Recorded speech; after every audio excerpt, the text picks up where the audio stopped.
At last the hour had come. Dawn, 6th of June, 1944.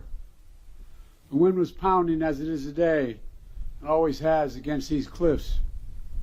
225 American Rangers arrived by ship, jumped into the waves and stormed the beach. They could see, all they could see was the outline of the shore and the enormity of these cliffs. And I'd like to look, I know I'll get in trouble with the Secret Service if I go to the edge and look over, but think of those cliffs as my host just showed me. That's what we're standing on top of. They could hear, all they could hear was the crack of bullets hitting ships, sand, rocks, hitting everything. All they knew was time was of the essence. They had only 30 minutes to eliminate the Nazi guns high on this cliff. Guns that could halt the Allied invasion before it even began. But these were American Rangers. They were ready. They ran toward the cliffs and mines planted on the beach by Field Marshal Rommel exploded around them, but still they kept coming.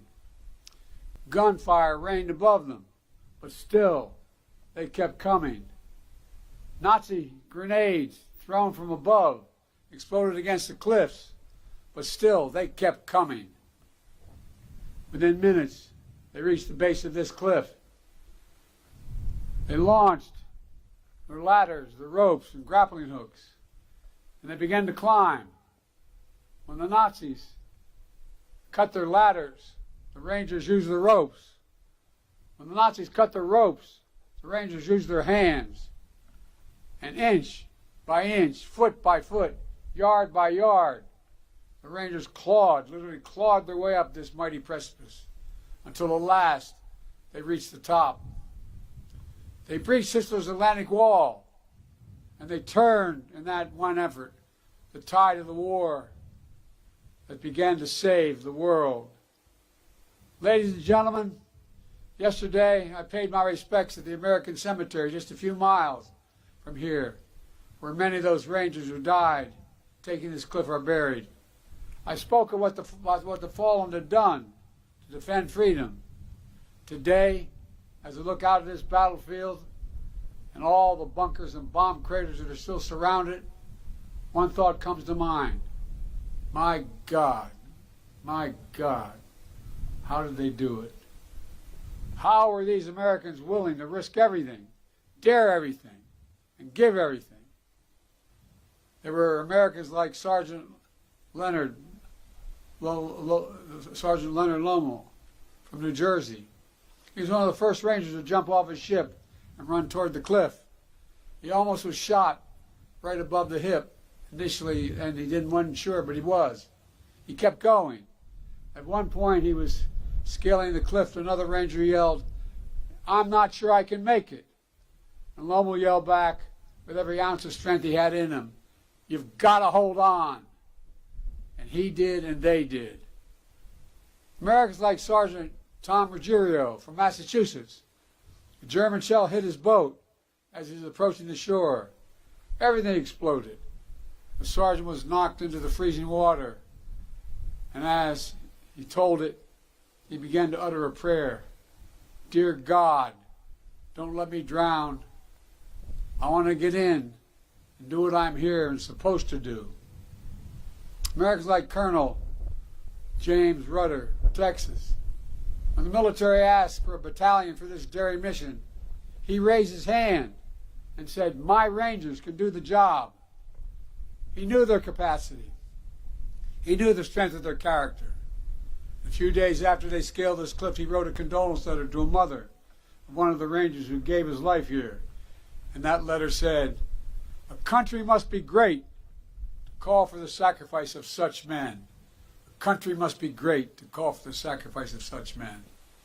And Americans like John Wardell from New Jersey. John is here. John, we love you, man. Thank you for all you've done.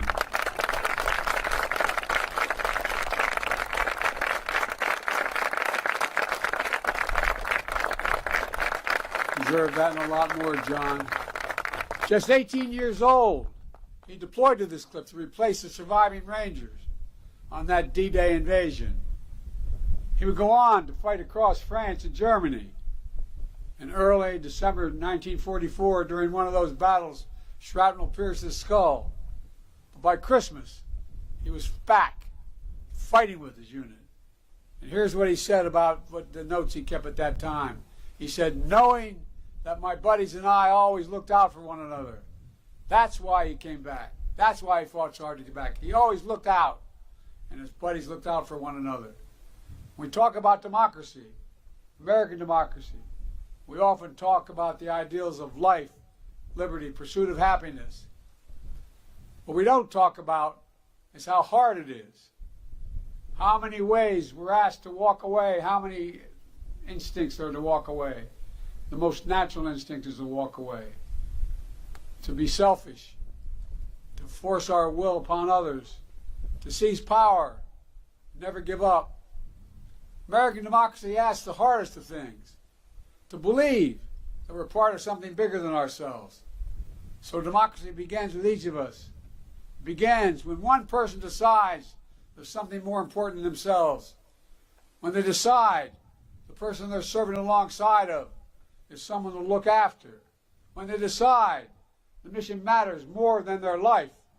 When they decide that their country matters more than they do. That's what the Rangers at Pointe du Hoc did. That's what they decided. That's what every soldier and every Marine who stormed this beaches decided. A feared dictator had conquered a continent, had finally met his match. Because of them, the war turned. They stood against Hitler's aggression. Does anyone doubt that they would want America to stand up against Putin's aggression here in Europe today? They stormed the beaches alongside their allies. Does anyone believe these Rangers would want America to go it alone today? They fought to vanquish a hateful ideology in the 30s and 40s. Does anyone doubt they wouldn't move heaven and earth to vanquish hateful ideologies of today? These Rangers put mission and country above themselves. Does anyone believe they would exact any less from every American today? These Rangers remembered with reverence those who gave their lives in battle. Could they or anyone ever imagine that America would do the same, wouldn't do the same? They believed America was a beacon to the world. I'm certain they believed that it would be that way forever. You know, we stand today, where we stand was not sacred ground on June the 5th. But that's what it became on June the 6th. The Rangers who scaled this cliff didn't know they would change the world, but they did. I've long said that history has shown that ordinary Americans can do extraordinary things when challenged. There's no better example of that in the entire world than right here at Pointe du Hoc. Rangers from farms and cities in every part of America, from homes that didn't know wealth and power. They came to a shoreline that none of them would have picked out on a map.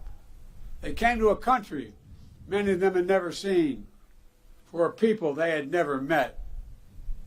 But they came. They did their job. They fulfilled their mission. And they did their duty. They were part of something greater than themselves. They were Americans. I stand here today as the first president to come to Pointe du Hoc when none of those 225 brave men who scaled this cliff on D-Day are still alive. None. But I'm here to tell you that with them gone, the wind we hear coming off this ocean will not fade. It will grow louder as we gather here today. It's not just to honor those who showed such remarkable bravery on that day, June 6, 1944. It's to listen to the echoes of their voices, to hear them, because they are summoning us, and they're summoning us now. They ask us, what will we do? They're not asking us to scale these cliffs, but they're asking us to stay true to what America stands for. They're not asking us to give or risk our lives, but they are asking us to care for others in our country more than ourselves. They're not asking us to do their job. They're asking us to do our job, to protect freedom in our time, to defend democracy, to stand up aggression abroad and at home, to be part of something bigger than ourselves. My fellow Americans, I simply refuse to believe that America's greatness is a thing of the past. I still believe there's nothing beyond our capacity in America when we act together. We're the fortunate heirs of the legacy of these heroes, those who scaled the cliffs of Pointe du Hoc. We must also be the keepers of their mission, the bearers of the flame of freedom that they kept burning bright. That is the truest testimonial to their lives. Our actions every day to ensure that our democracy endures and the soul of our nation endures. To come here simply to remember the ghosts of Pointe du Hoc isn't enough. We need to hear them. We have to listen to them. We need to listen to what they had. We need to make a solemn vow to never let them down. God bless the fallen. God bless the brave men who scaled these cliffs. May God protect our troops.